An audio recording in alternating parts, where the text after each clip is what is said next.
Toolbox Production with Babayaga Pictures. Atoy Play Presentation RG Palma present.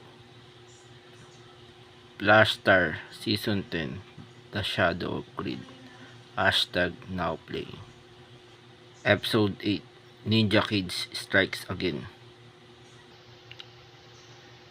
Inanunsyo naman ni Congressman Milo Cortez ang balak niyang pagtakbo bilang governor ng lalawigan ng San Rafael. Alam niyo mga kababayan, kaya ako narito sa harapan ninyo ay para i-announce ang pagtakbo ko bilang governor ng lalawigan ng San Rafael sa susunod na eleksyon. Ito ay matapos akong imbestigahan ng House Committee tungkol sa napabayaan kong flood control project sa ating bayan. Ito lamang ang tanging kong paraan para masindak sa takot ang kapwa kong mambabatas. At nilagay naman nila Commissioner Oscar Asada at Captain Max Glow sa witness protection ang testigong nagsalita tungkol sa maanumalyang flood control project ni Congressman Milo Cortez. Captain Max Glow, bakit na yun? Commissioner Oscar Asada. Ilagay na lang natin sa witness protection ang testigong nagsalita tungkol sa maanumalyang flood control project ni Congressman Milo Cortez. Okay, sige. Yun ang magandang gawin natin para maprotektan siya. Tama ka dyan, Captain. Sila Ninja Kids Dodo at Charlie ang bahala magbantay sa kanya habang nagpapagaling ito sa ospital matapos siyang operahan. Kayo pala mga Ninja Kids Dodo at Charlie.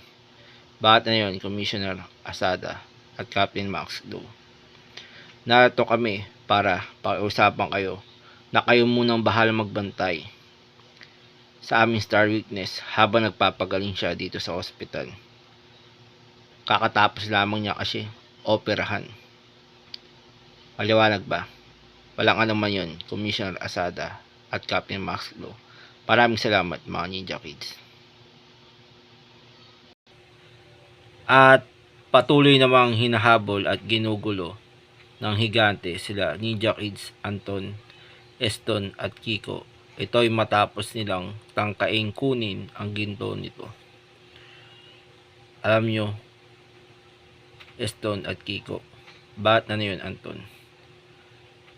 Sa patuloy na panggugulo sa atin at paghahabol ng mga higante dito sa bayan ng San Rafael, ito ay matapos nating kunin ang kanyang ginto, ay may napansin lang ako sa kanya.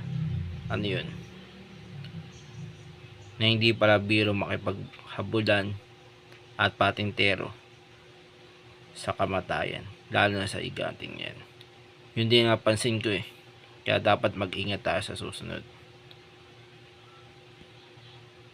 At para masubok din nila ang bagong natutunan nilang technique mula kay Master, bakit din lang natin gamitin ang bago nating natutunang technique mula kay Master? Tsak, dito natin masusubok yan. Total, patuloy naman tayong hinahabol at ginugulo ng higante. Palagay ko nga, yun ang mainam nating gamitin. Lalo na sa bingit ng pangangailangan. Sige, sangayon ako gamitin natin yan sa susunod. Sila Ninja Kids, Kenneth at Keno ay nadakip naman ng mga kaaway. Ito ay matapos ng pigilan ng pagtakbo ng Doomsday Clock para hindi na tuloy mawasak ang mundo. Ano ba yan? Keno, bakit na yung Kenneth?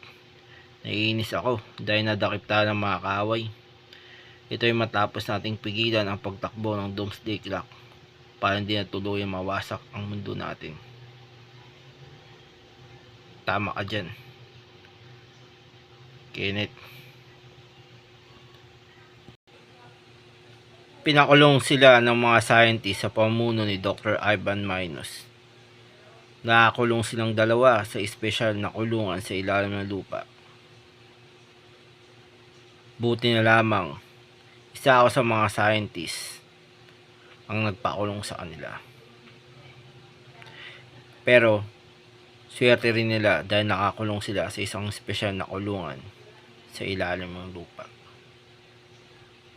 At habang ako ang namumuno dito bilang isang head scientist ng Doomsday Clock, walang ibang makakapigil sa akin, lalo na sa pagwasak ng mundo na ito. Buti na lamang dumating si Master kasama sila Ninja Kids, Anton, Eston, Kiko para iligtas sila. Guys, handa na ba kayo? Opo, Master. Anton, Eston, Kiko, tara, iligtas natin sila Keno at Kenneth mula sa mga kamay ng mga kaaway. Sige po, Master. At dito natin unang gagamitin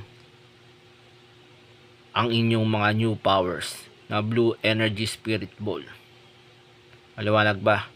Opo, Master. Ang ginawa nila ay pinasabog nila ang Doomsday Clock po. Kaya napatigil ito sa pagtakbo. Alam ko na. Naalala yung sinabi ni Master na una natin gamitin dito ang bago nating powers na Blue Energy Spirit Ball. Anong naisip mong gawin, Eston? Kiko, pasabugin natin ang Doomsday Clock. Ano, payag ka ba, Anton? Okay, sige.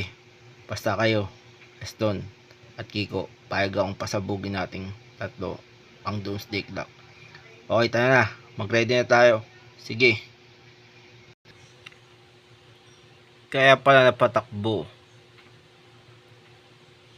ang mga kasamahan ko dahil sa lakas na pagsabog nito, itong Doomsday Clock, at pati na rin ako.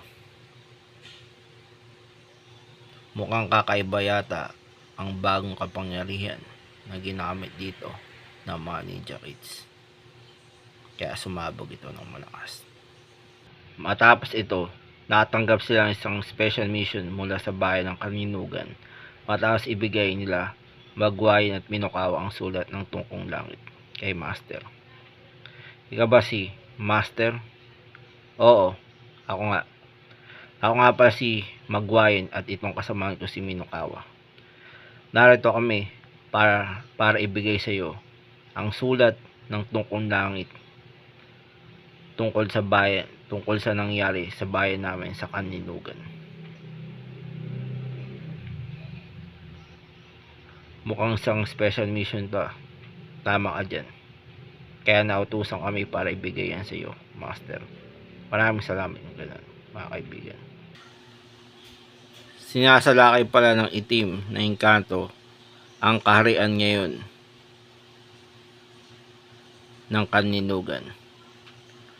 At dahil wala na ngayon ang tagapagligtas ng si Pedro Pinduco upang labanan sila, kailangan ulit ng kanilang kaharian ang mga bagong tagapagligtas.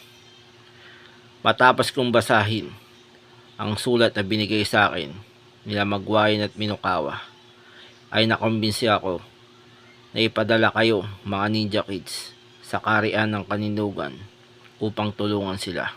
Maliwanag ba? Opo, Master. Maliwanag kung ganun. And to be continued, and the end is near.